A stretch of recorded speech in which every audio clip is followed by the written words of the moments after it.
right, so 4.3, we are going over electron configurations today.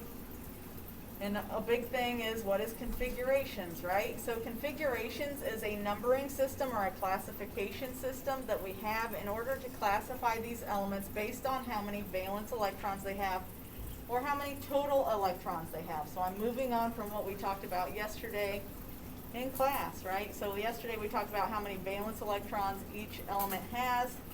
And remember, I told you that's just memorization. So group 1 has 1, group 2 has 2, and then over here, group 13 through 18, remember, it just goes off of that last number.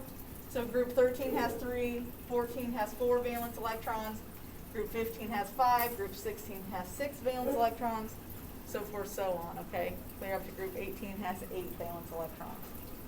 And remember, that is just memorization.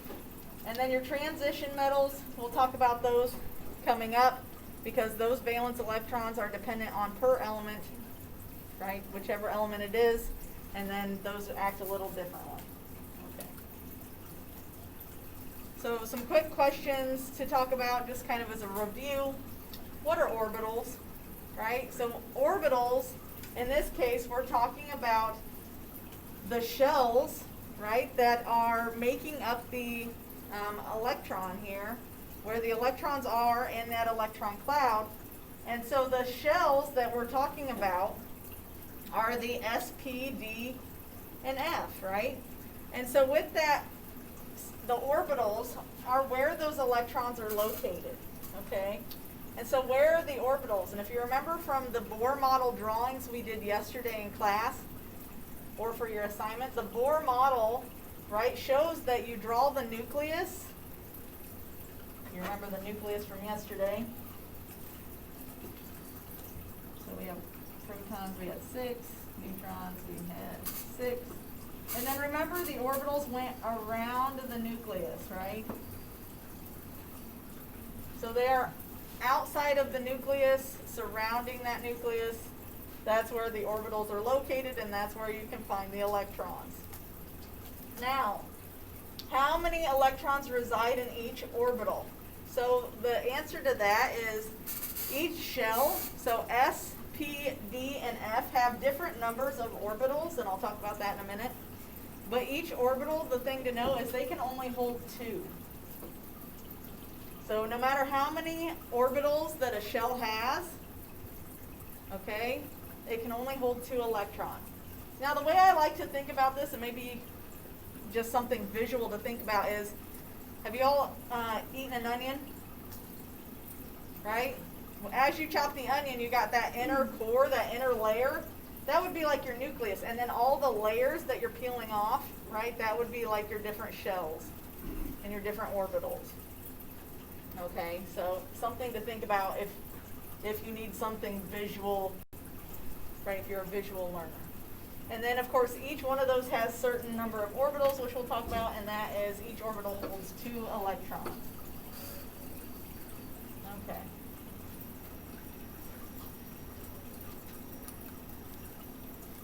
So, like I said before, in these shells, we have the S orbital, the P orbital, D orbital, F orbitals. And, of course, in the S orbital, there is only 1 orbital per shell. So how many does that hold if it's only 1? That should be 2, right? 2. And then we get down to the P orbital. The P orbital is all of these elements right here, okay? From your other metals to your metalloids to your nonmetals. And if it has 3 orbitals, right? 3 orbitals per shell in the P shell, right? So it holds, at this point you should take 3 times 2, and this one can hold up to 6 electrons, okay? And then we get down to the D orbitals. The D orbitals are all of your transition metals. So anything here in the purple are your D orbitals. And that, if we take 5 times 2, is 10. So this orbital can hold up to 10 electrons. And then your F orbital, which are down here, the yellow, which is your lanthanides and your actinides. Those have 7 orbitals per shell, so 7 times 2 is 14, right? So you can have up to 14 in that one. And that makes sense, mainly because if I count the s orbital, if I come over here, right, there's only 2 in each row for the s orbital. So that would make sense why it only holds 2. And then if I come over to the p orbital and I say, okay, it can only hold 6, well, if I count over in this p block, there's only 6 elements that go across, right? And if I come to the transition metals for the d orbitals and say, okay, if I count across, there's only 10 across, right? So that makes sense there. And same thing with the f orbitals. If I come down here to my lanthanides and count across, there are 14 across, okay? So every time I'm moving over one, if I move into a different shell, a different orbital, I'm adding 1 electron, okay? And that makes sense because the atomic number, if you remember, the atomic number equals the number of protons, okay? And so, of course, they will equal the electrons. And then, of course, as you move across from left to right on the periodic table, it increases by 1. Okay.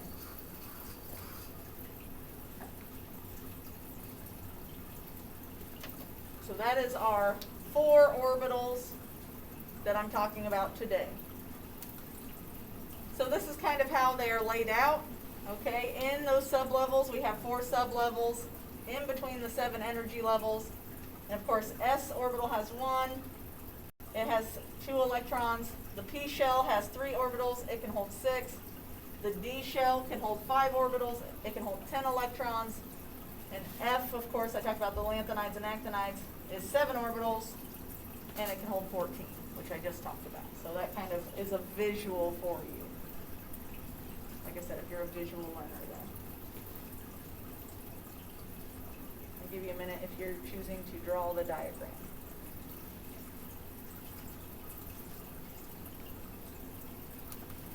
Okay, so when we are drawing or writing out electron configurations or electron notations, the one thing we have to consider are these 3 rules. And no, I did not make these rules up. All right, so the first one, we have a Pauli exclusion principle, right? So that means we can actually only have 2 electrons that have the same set of 4 quantum numbers, right? So they can only have the same energy level, be in the same block. The electrons can just have opposite spins, okay? That's the Pauli exclusion principle. Then we get to Hund's rule, right, where we get orbitals of equal energy are each occupied by 1 electron before any orbital is occupied by a second electron, and all electrons in singly occupied orbitals must have the same spin.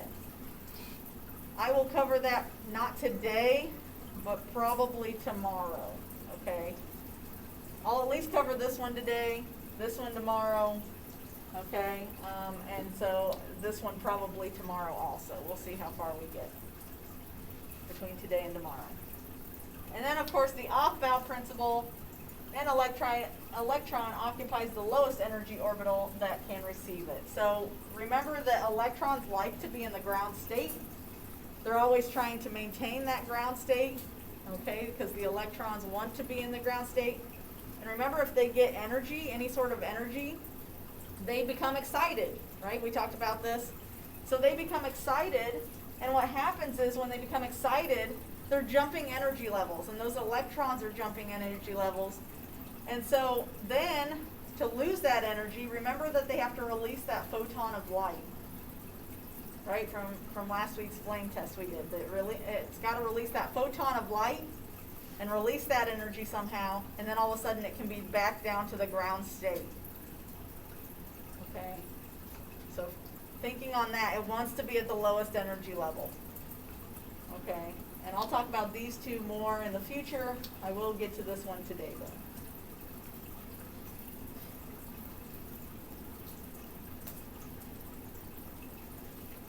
Okay? And those are just word for word straight from your book. Okay, those are in the book. You can write those down. And those are the 3 rules I follow when writing electron configurations or electron notation.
right, so here we go. So the s orbital here, right? We have it here. I do have a little block left out because this one jumps over here, right?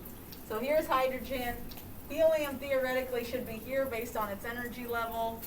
But it, of course, since it's acting as a nonmetal and acts more like a noble gas, it's pushed over here. So this is your S block, okay? So anything in here is going to be assigned an S notation. Then we get your transition metals as your D block. Remember those other metals, your metalloids and your nonmetals are considered P block other than helium. And then your lanthanides and actinides down here are your F block. Okay. And this is what I was trying to put over here for you. I still gotta, on the board, I still gotta put that F block up there. I thought I'd get to it yesterday, but I will put it up there today. Probably after school sometime. So, more than likely tomorrow though, if I'm being in all honesty, because I'm pretty booked up today. Okay. All right, so this is kind of how it works. We have to use these blocks and the energy level or period. If you remember that we talked about periods are rows, right? The horizontal rows on the periodic table. And so we have to use these two things together to write an electron configuration. So not only am I considering which row or period it's in, but I also have to consider which block it's in, okay? So that's one thing to remember. And also the fact that when we read this, we're going to read it as the periodic table from left to right, the same as you read a book.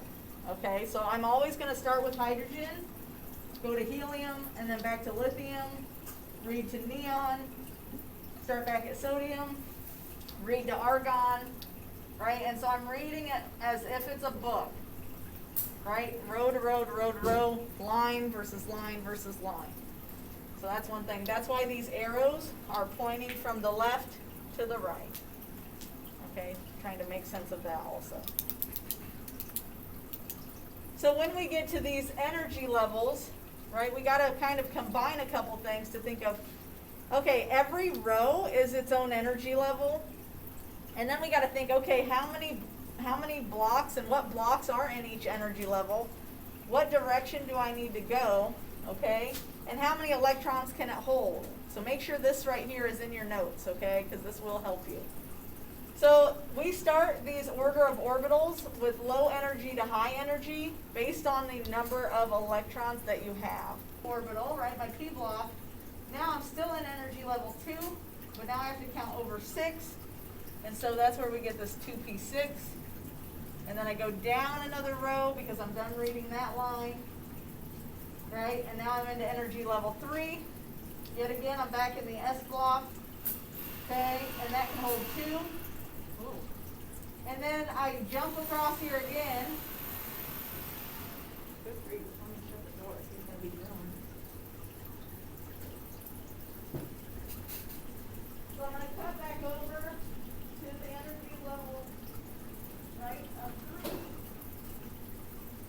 And then I know that P block can hold 6 again, because I count over 6. And then I'm down again to the 4th energy level, where I'm back to the S block, right, 4S. But notice it jumps down from 4S to 3D, right? So what happens is this whole column almost has to be shifted up because it's lower energy. Okay, that's why they are semiconductors. Semiconductors are lower energy. So it's almost as if you have to literally shift this whole thing up a row. Okay? But at the same time, keep it where it is for the reading. So this is actually just 3rd level energy. So 3D, that can hold 10 if I count over 10. And then I'm back to 4P. So my 4P here, right, has 6. Same thing, I'm reading a book again, okay? So this is the order, and it continues through the whole periodic table here, all the way through, okay? So anytime I'm going to go back to my S, then I go to D, then P, then S, then D, then P, then S. And then it gets to a point where we add in our F orbitals, okay? Once we get down here to the lanthanides, because remember the lanthanides should be shoved up in between here.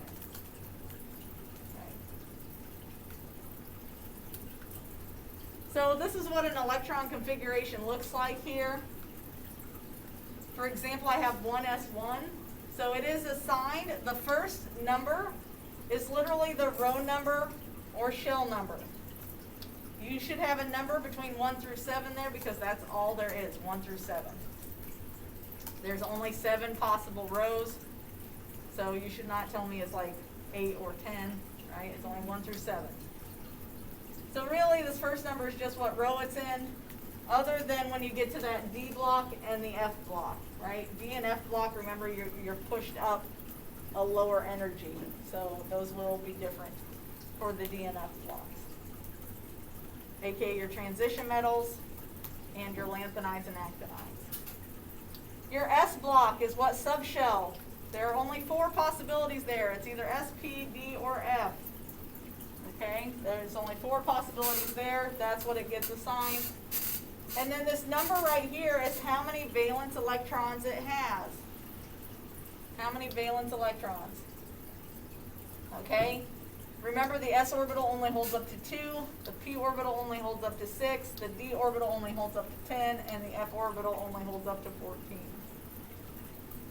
If you remember that. Okay? So total electrons should equal the atomic number. So in this case, what element has an electron configuration of 1s1, right? So in this case, which element is in row 1, is in the subshell, and only has one valence electron?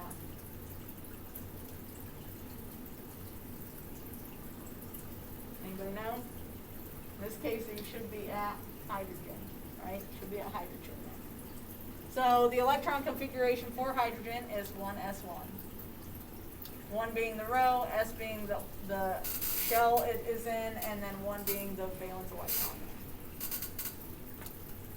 Okay, so then when we're continuing, remember that the protons equal the atomic number, and the protons equal those electrons, right? So total electrons really just equals that atomic number.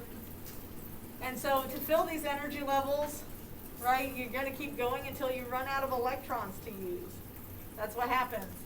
So as I fill those shells, I run out of electrons. It's kind of what we did yesterday with the Bohr model. Remember, I filled in that outer shell and then I went back and filled in. You can do it that way too. And so a superscript states how many electrons are in each level, right? So here's some examples here. Hydrogen is 1s1, so it has 1 total electron. Helium has 1s2, has 2 total electrons. Remember, it's in row 1, still in the S shell, okay? Has 2 valence electrons and 2 total electrons.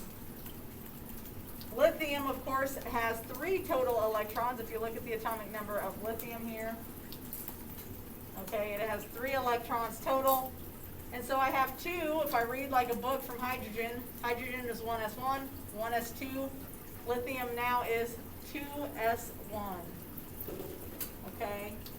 Reading it like a book. So my hydrogen and helium are accounted for, and then I'm 1 after that. That's 3 total electrons. Moving on to beryllium, which is number 4, right? Atomic number 4.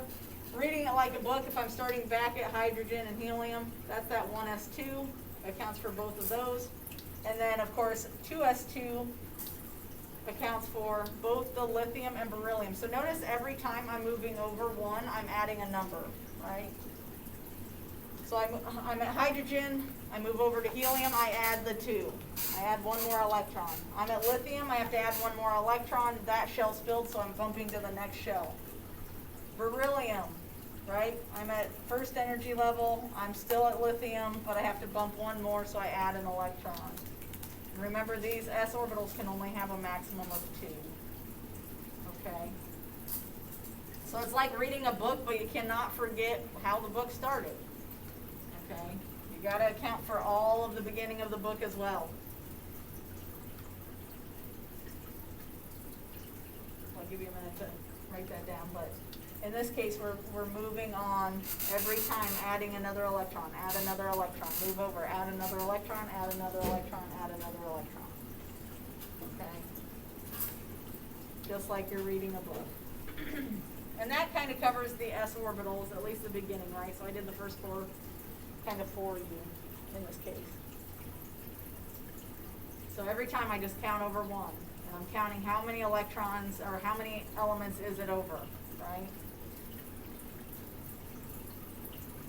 So in this case, to read it, right, to putting all of these down in the energy levels in sequence, right, we kind of follow this. I will tell you I do not like this chart, but this is what we follow. We follow this energy level sequence where we fill in the 4s, then we're back to 3d, 4p, 5s, which is where I told you everything gets bumped up an energy level.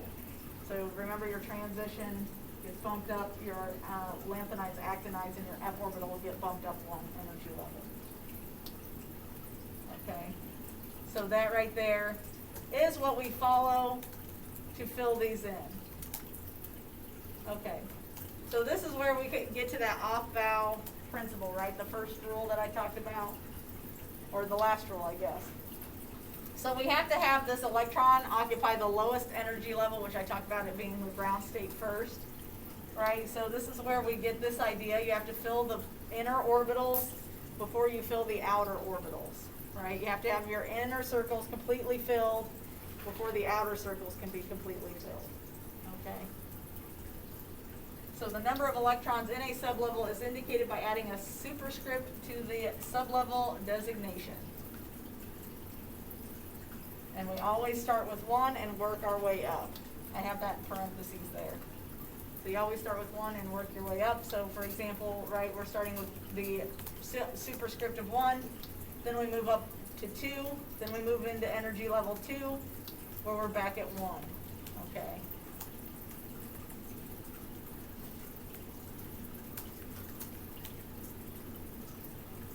And that's one of the rules there. Okay, so now I have a video to play. I'll do that video last. I want to kind of work through some of these first, okay? And then I'll play the video. Okay, so let's start. I've already kind of given you lithium, but let's work on that one, right? Like reading a book, if you remember. All right, so I'm starting. If you follow with me on your periodic table, if you have your periodic table out, it might be helpful so you can actually put your finger on hydrogen and work your way through it, right? If you have that periodic table with you. So I'm starting with hydrogen, okay? Both of hydrogen and helium are in my s orbitals. They are in my first energy level. So I start out with 1s2 because hydrogen counts as 1 electron and my helium counts as 1 electron, okay? So that takes care of my first row. Then lithium is in the second row, so I know that I have to start with energy level 2, right? 2. Lithium is in the S block, and it is the first element in the S block, so I know that it only has 1. Because it is literally the first element in the second row. Then I count the superscripts, right? I know the atomic number of lithium is 3. Okay, if you look on the periodic table, the atomic number is 3. So do my superscripts add up to 3? Yes, they do, right? If I count this 2 plus 1, does it equal 3? And the answer is yes. So I know. That's a way of double checking myself. Did I do it correctly? Okay. So on to the next one. I'm at boron, right? So I start back up at hydrogen. Hydrogen yet again is 1s2 because I'm accounting for hydrogen and the helium. Hydrogen is 1s1. Helium would be my second electron. Now I go to my second row. I'm at 2s2 because I have to go clear through lithium and beryllium. And I got to move past them. So my S is already filled. Now I'm in my P block, so 2. I'm still in row 2, P block, but what number am I in the P block? What element am I? Am I the first, second, third, fourth, fifth, or sixth? Well, I'm literally the first one in the P block, so 1. Okay, boron is the first element, so it is number 1. And then I look. Boron's atomic number is 5. Do my superscripts add up to 5? So I have 2, 2, and 1. Yes, they do add up to 5. Okay. Got to count over on those superscripts. So does it equal 5 for the atomic number? Yes. Do my superscripts add up to 5? Yes. On to carbon, so the next one over, right? So I have to go back. I'm starting at hydrogen. So I have to count for hydrogen again. 1s2. I'm accounting then. I read. I'm at row 2. I have to account for the lithium and beryllium, so 2s2. Now I'm still in the second row, so I'm at 2, but I'm in the P block. And how many over am I in the P block? There are 2 elements, right? It is the second one over, so I put a 2. Then I look. Is the atomic number equal to my superscripts? Well, there's 6 here. If I add my superscripts together, 2, 2, and 2, yes, it is equal to 6.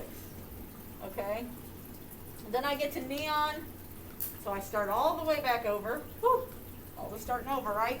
Back at hydrogen, I have to account yet again for hydrogen and helium. Then I got to read through the second row, which is lithium and beryllium, so 2s2, I'm past those. I'm still in the second row. I'm still in the P block, but how many over in the P block am I? 6, right? I'm all the way over. It is the 6th element in the P block. So I put a 6. Now, neon, what's the atomic number of neon? 10. My atomic number of neon is 10. Do my superscripts add up to 10? 2 plus 2 plus 6. Yes, they add up to 10. Okay? And then reading like a book, I come back. I'm at magnesium now, so I have to figure out magnesium. So I start back at hydrogen. So I account for hydrogen and helium, 1s2.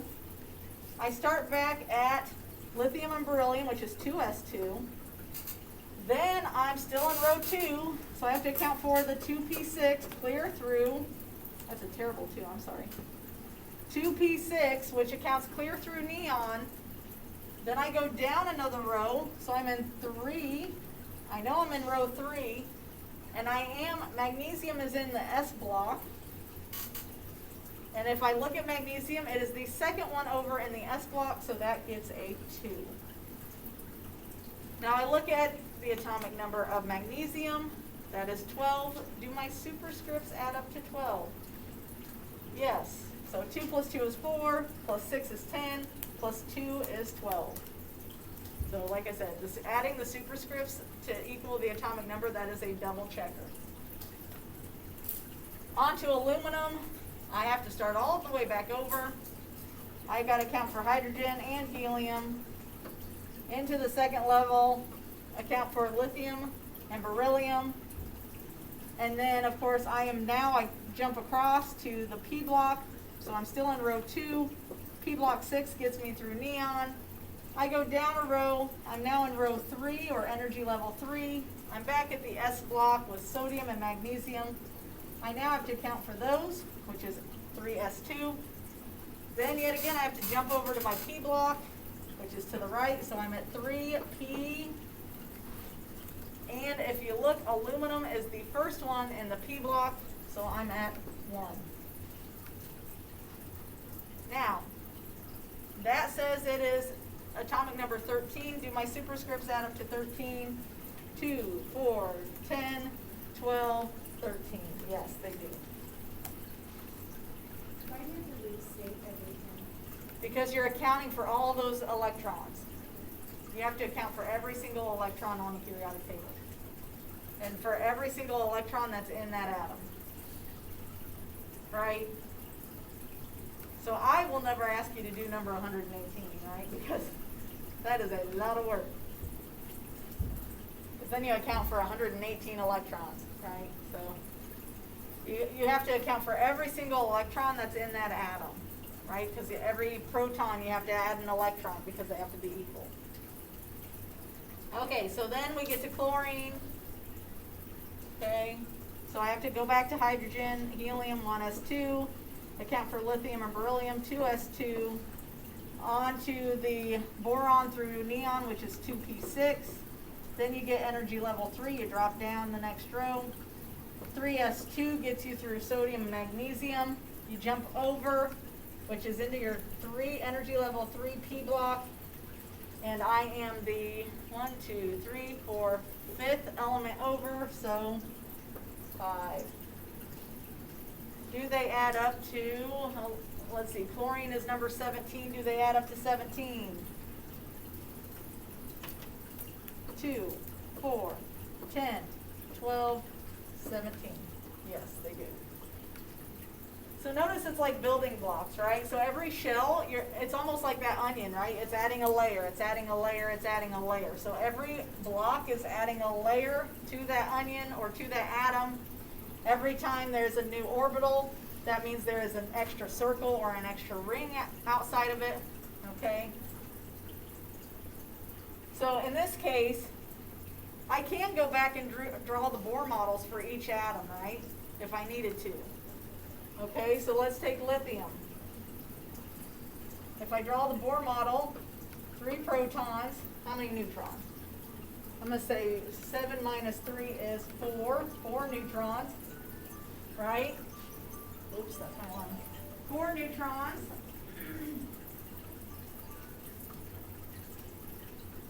And so now, what energy level is that in? It's in energy level 2, so I have to have 2 circles, right, or 2 rings. Energy level 1, energy level 2. Well, how many goes into energy level 1? Right, we've got 2. And how many goes into energy level 2? Just 1. Okay, so there I've got my circles, I've got my energy levels, and that is lithium. Okay. Kind of see the relationship there.